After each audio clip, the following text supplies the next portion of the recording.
गांव था। नाम था सुकूनपुर। वहां एक पेड़ था, गुलाबी पत्तों से भरा हुआ, जो सिर्फ छांव नहीं सुकून भी देता था। जो भी उस पेड़ के नीचे आकर आराम करता था, हर किसी ने बोला, ये पेड़ में कुछ चमत्कारी है। जब भी इधर रुकता हूं तो एक सुकून मिलता है।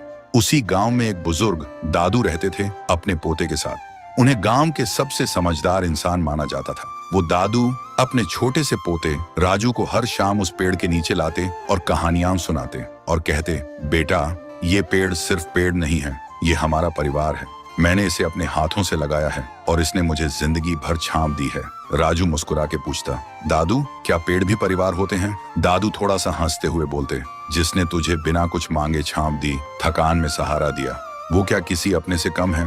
तभी पेड़ से पत्तियां गिरने लगती हैं, जैसे वो खुद सुन रहा हो, जैसे उसकी सांसें भी कहानियों में चल रही हों। वक्त गुजरता गया, दादू बूढ़े हो गए और एक दिन दुनिया छोड़ गए और राजू भी अकेला उदास हो गया था। अब राजू हर दिन उसी पेड़ के नीचे लेट कर रहता था। एक दिन वो आंखों में आंसू लेकर पेड़ को देख के बोलता है, दादू, आइए ना, मुझे कहानी सुननी है। मैं खुद को बहुत ही अकेला महसूस करता हूँ। तभी पेड़ बोलने लगता है, राजू, तू अकेला नहीं है, मैं हूं ना, तेरा परिवार। राजू चौंक जाता है और बोलता है, तुम कैसे बोल सकते हो?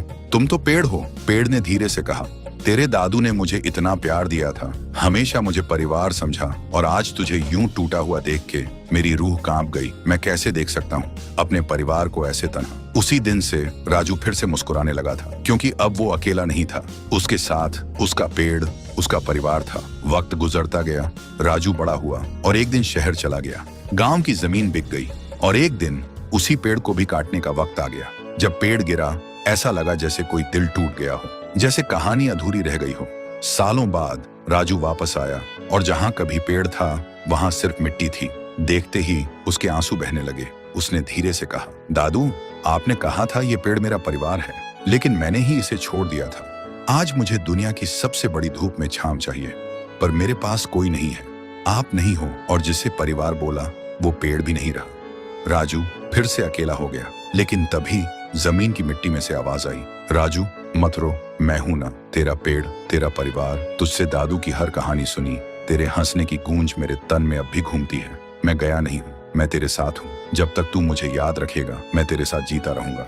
राजू चौंक गया, आंखों में आंसू पर एक हल्की सी मुस्कान। उसने वहीं एक छोटा सा पौधा लगाया और एक स्लेट पे लिखा, जिसने बिना कुछ कहे तुझे सब कुछ दिया, उसे कभी मत तोड़ना, चाहे वो पेड़ हो या रिश्ता।